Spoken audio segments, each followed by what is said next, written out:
Hello, friends. Welcome to our first virtual all-school meeting.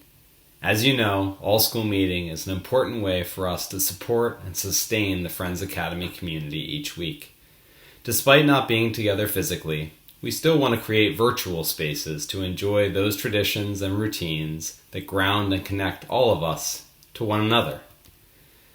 We made the decision to create a recorded all-school meeting out of recognition that this is an unsettled time for many. From the number of devices in a household to the work schedules of the adult members of the family, it's unlikely that everyone in our community would be able to be present for a live meeting each Wednesday. By recording our messages, everyone in Friends Academy has equal access to the camaraderie and sense of uplift that all school meeting provides. Each week, you'll see the book buzzes, singing, shares, trivia, and announcements that you've come to expect on Wednesdays. In essence, we're looking to keep the spirit and structure of all school meeting, even while we're not together in the Commons. As you can see from the stuffed animal audience behind me, they belong to my children, I promise. It isn't quite the same thing as being together in our high-ceilinged home and having the farmhouse right at my feet. Before we begin this new adventure together, I'd like to say a few thank yous. First, please join me in thanking your families. Don't get me wrong, being together at home is amazing, and it certainly isn't something to be taken for granted. At the same time, being together all day, every day, for weeks at a stretch, is a lot. Between the laundry and the dishes and the sibling squabbles and, well, a whole other lot of things that could be in that list. Trust me, say thank you to your family. Second, thank you to our teachers. As they juggle their own family responsibilities, they have been working super hard for you, working to make transitioning to distance learning a great experience. And whether through words, a picture, a short video, or some other creative outlet, make sure you say thank you to these incredible adults. Last, and certainly not least, thank you to our students. Thank you for jumping in with us and taking advantage of all that distance learning has to offer. We welcome your ideas and your feedback, and we recognize that we all have so much to learn from one another. We begin today's all-school meeting with a remote book buzz from Mr. Beyer. Good morning, Friends Academy. I've met a lot of people over the years who are not fans of the Baltimore Orioles or the Baltimore Ravens. This is understandable. Different strokes for different folks, I suppose. But I find it harder to sympathize when I meet people who claim that they are not fans of history. When someone tells me that history was their least favorite subject in school, or that history is just so boring, I'm left shaking my head sadly because I think they are really missing out. What makes the past so fascinating to me is that it didn't have to be that way. History is something that just happened to happen, that just barely happened, by the most random chance, or the most heroic, spontaneous decisions, when infinite other outcomes were possible. Everything could have been different. Change the weather on a particular day, or one person's decision, what they have for breakfast, the world is a different place. This is the premise behind a brilliant subgenre of what is now called counterfactual history, as seen in this book, What If? In each chapter, a prominent military historian plausibly tweaks history and then plays out the resulting scenario. What if the weather had been sunny as the Spanish Armada sailed to conquer England? Would we all be speaking Spanish and maybe studying English as our second language? Or if you prefer American history, try this one. What if the Kennedy assassination never happened? How might America feel different today? Or if you prefer sports and can't get your sports anywhere else at the moment, perhaps you'd enjoy Upon Further Review. This is a riveting combination of meaningful social commentary and real history, but also some hilarious tongue-in-cheek and just what I would call fandom run amok. If you like sports and history, this book is for you. And sorry, Red Sox fans, for that picture there. There's also a happier chapter that you might enjoy about Patriots history and how lucky you were that Drew Bledsoe got injured so you could have a dynasty. You can find these books anywhere that books are sold, although at the moment you'll probably have to buy them online, as we ourselves are currently living through a very fascinating what-if moment in history ourselves. Thank you.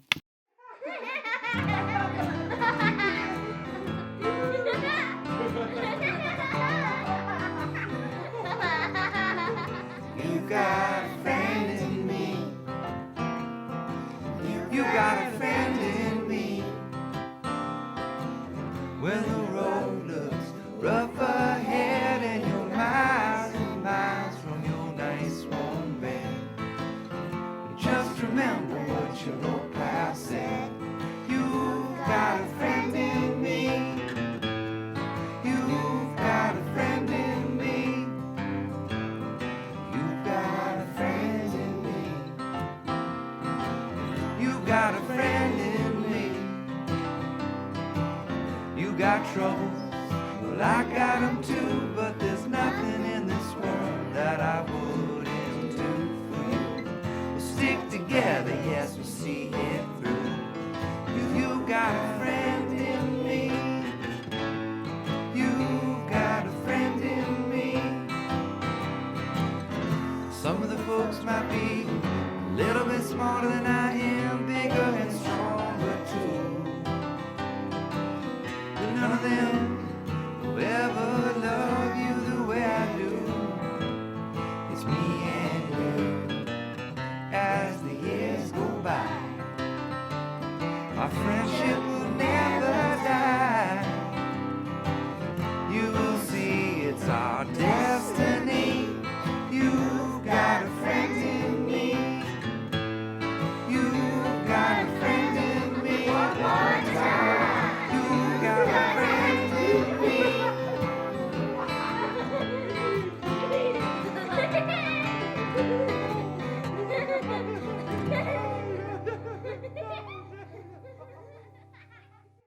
Good morning, Friends Academy. Miss Bingham here with your very first virtual trivia for our very first virtual all-school meeting. Don't worry, Audrey and Alden will be back with you next week. We just wanted to give them a break this week so they could settle into their remote learning routines. So I got to choose the trivia topic this week, and I went with Tommy DePaula, who was one of my very favorite authors and illustrators when I was a kid. And I think he has a really distinctive style, so if you haven't heard of him before, I hope you like it. Who was Tommy DePaula's most famous character? Was it Matilda, Pippi Longstocking, Strega Nona, or Amelia Bedelia? I bet you've heard of at least most of these famous literary ladies, but the correct answer was C, Strega Nona. He wrote at least 8 books about Strega Nona. He loved coming up with new adventures for her. Which of the following is a Tommy DePaula illustration? Well, you can see that they're all some sort of dragon. If you thought it was A, that's actually J.R.R. Tolkien's original Smaug illustration from The Hobbit. If you chose C, that's actually Stephen Kellogg's Mysterious Tadpole. If you chose D, that's actually Eric Carle. He has another distinctive style. And finally, if you chose B, you're correct. That was Tommy DePaula's dragon from his book, The Knight and the Dragon. What medium does Tommy DePaula use for making his illustrations? Acrylic paint, digital imaging, cut paper, pen and ink. Well, you've already seen some of his illustrations from the other slides, so what do you think it is? Do we have any art aficionados out there? If you chose acrylic paint, you're correct. There's a picture of Tommy DePaula sitting at his artist's bench, and there's another picture of him in one of his own stories. You can see Strega Nona on the back wall. All right, last question. Between 1965 and 2019, how many books did Tommy DePaula write or illustrate? 10, 54, 123, or 270? Well, that is a long time for him to be writing and illustrating books, and the correct answer was 270. So in 54 years, he worked on 270 books. And there's some pictures of some of them. And actually, this was one of my very first Tommy DePaula books. And one of the things that I think is so cool about it is that it's a pop-up book. So let me see if I can show you here. Is this becoming a book buzz? Maybe. Woo! Very cool pop-ups, and my favorite one in the back because it has this cool star. Woo! Of course, my hand's in the way. All right. Well, thanks for joining us for All School Meeting and for our virtual trivia. We hope you enjoyed it. Bye. Good morning, Friends Academy. This is Mrs. Reimer checking in with you all from the health office, and I just wanted to see, that's my dog barking. I just wanted to see how you all were doing and maybe offering a few tips on how to balance what we're doing right now with virtual learning. And so I think a few of the tips that I really like are establish a routine. So that means you want to set a schedule of when you're going to get up in the morning, when you're going to go to bed, and that you are getting up to go, just like you would if you were coming to school. So I think that's helpful for your body and for your mind to make that routine. Hygiene. You know I love hygiene. So I'm gonna say keep on that same schedule. If you shower regularly or every other day, you bathe, but you wanna get up and comb your hair, put your clothes on, and pajamas are great, but I think if you're gonna go to school and do your work, you might wanna put on some clothes so that you're more comfortable and that you're ready to learn. So workspace, I think that's a hard one for families too, especially if you're sharing a workspace with other people in your family.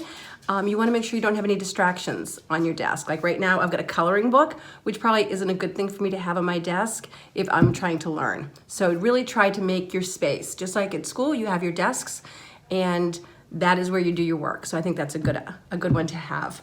Goals. I like to set 3 goals for my day, and they're small ones. It might be empty the dishwasher, do some yoga, and get out and get some fresh air. So you just want to have small ones, but things that you can attain. I know the 8th graders all know about goal setting, so those are really helpful to get through your day. And if you don't get to one, that's okay. Maybe you're going to get to more the next day. But really set a few goals that you can achieve and work towards during the day. Schedule. Schedules, I think, are really helpful, especially if you have, your parents might be working and they need a schedule. And we're already in the schedule of our school day. So I think that's an easy one to fall into. And maybe you wanna ring a bell when school starts to set you in motion. But that way you wanna, oh, my dog's here with us. You wanna have your schedule so that way you know when your work time is and you're eating your meals, maybe planning some snacks. Don't forget to hydrate.